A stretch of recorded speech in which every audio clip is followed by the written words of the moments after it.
Hi you guys, welcome back or welcome if you're new here. It has been a long time since I have done a skincare routine on my channel, so this is my current winter skincare routine. My skincare routine does change and I do like to swap out my products from time to time just based on what's going on with my skin or just even based on the seasons. With it being winter time, the air is very dry. We have the heaters going, we have the fireplaces going, and all of that can actually cause a lot of transepidermal water loss or moisture loss to the skin. So when it comes to my skincare routine as a whole, I really like to prevent any signs of premature aging. I like to treat and prevent any hyperpigmentation. I'm a Pakistani woman. I do hyperpigment very easily. And I also have acne prone skin. So I like to do whatever I can to make sure I'm keeping my skin as clear as possible. But in the morning specifically, I am all about protecting my skin. So protecting it from any free radical damage, environmental stressors, sun damage, transepidermal water loss. So yeah, those are things that I like to target with my skincare routine. But I feel like I have talked enough in this intro. Let's go ahead and get into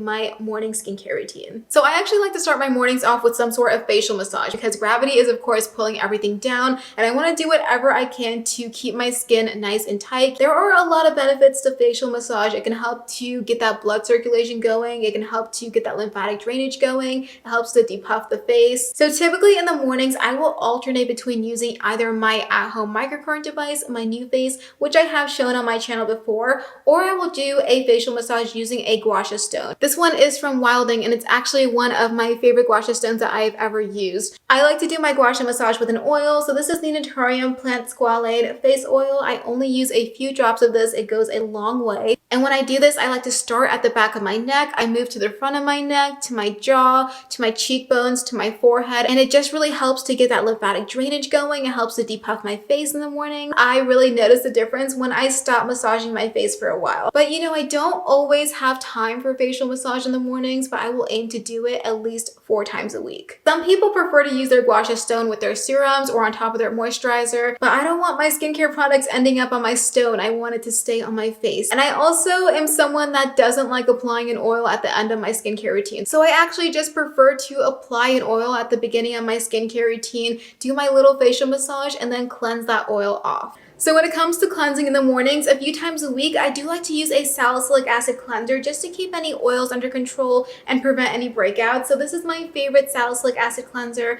I've shown this plenty of times. It's the La Roche-Posay Epiclear Medicated Gel Cleanser. It contains 2% salicylic acid. And then for the rest of the days, I like to go for a nice gentle cleanser, which is a staple for my morning skincare routine. This is the Face Theory Vitamin C Cream Cleanser. It has a beautiful, soft, milky consistency, and it doesn't even come close to stripping my skin. It has sodium ascorbyl phosphate in it, which is a derivative of vitamin C that is very stable and very gentle. It cleanses the impurities in my skin. It's fragrance free and it keeps my skin nice and hydrated, keeps my skin barrier happy. So once I'm done cleansing my skin, I actually don't use a towel to dry it down. I find that towels are too rough on my skin, especially in the winter time. But if I was to use a towel, I would make sure it was a fresh, clean towel, because any bath towel that is left wet is a perfect breeding ground for bacteria, and I don't want to put that on my skin. So instead, I just like to use these disposable towelettes. I get them on Amazon. My favorite brand of these are actually Clean Skin Club, but I did take a break from those to try these out because they are a little bit more affordable. But I just like to take one of these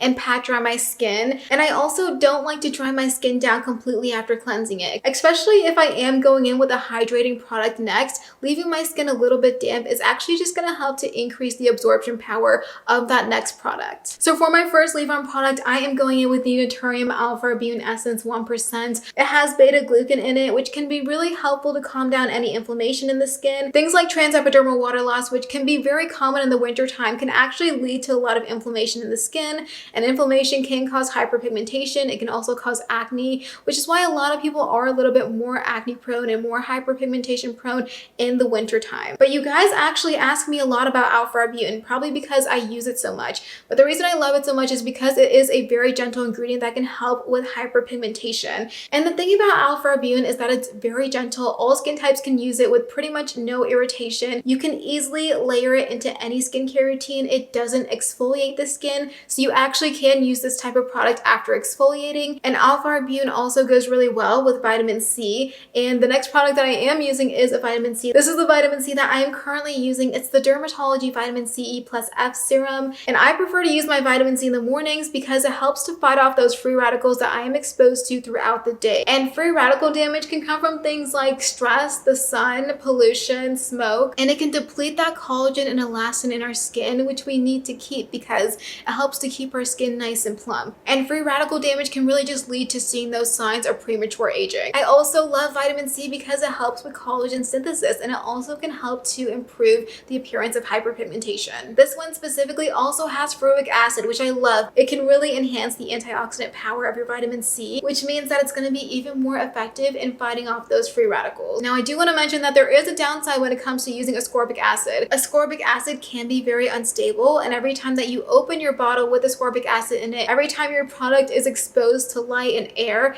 it can become oxidized, and it can eventually change color into this orange brownish color. And once that happens, your vitamin C is pretty much no good and you need to throw it away. So make sure that if you do purchase an ascorbic acid vitamin C serum, that you are ready to use it on a daily basis, just so that you can get your money's worth. So now I'm going in with pretty much my favorite hydrating serum right now. This is the Paula's Choice Omega Plus Complex Serum. Omega fatty acids are amazing for the skin because they help to soothe, calm, hydrate. They can help with signs of aging. They help to plump the skin. There's also ingredients like ceramides and glycerin, which both help to replenish the skin barrier. With the cold air and wind hitting my face during the winter time, this has been such a lifesaver when it comes to keeping my skin nice and hydrated all day long. Now for moisturizer, I'm going in with one of my favorites. This is the Skin Fix Barrier Plus Triple Lipid Peptide Cream. I love peptides. They're a staple in my skincare routine. Peptides are really unique because they can actually signal your cells to create more collagen and elastin in the skin. This is definitely more of a rich moisturizer, which I do prefer in the winter time. There's hyaluronic acid, ceramides, and it's just a really nice hydrating cream that helps with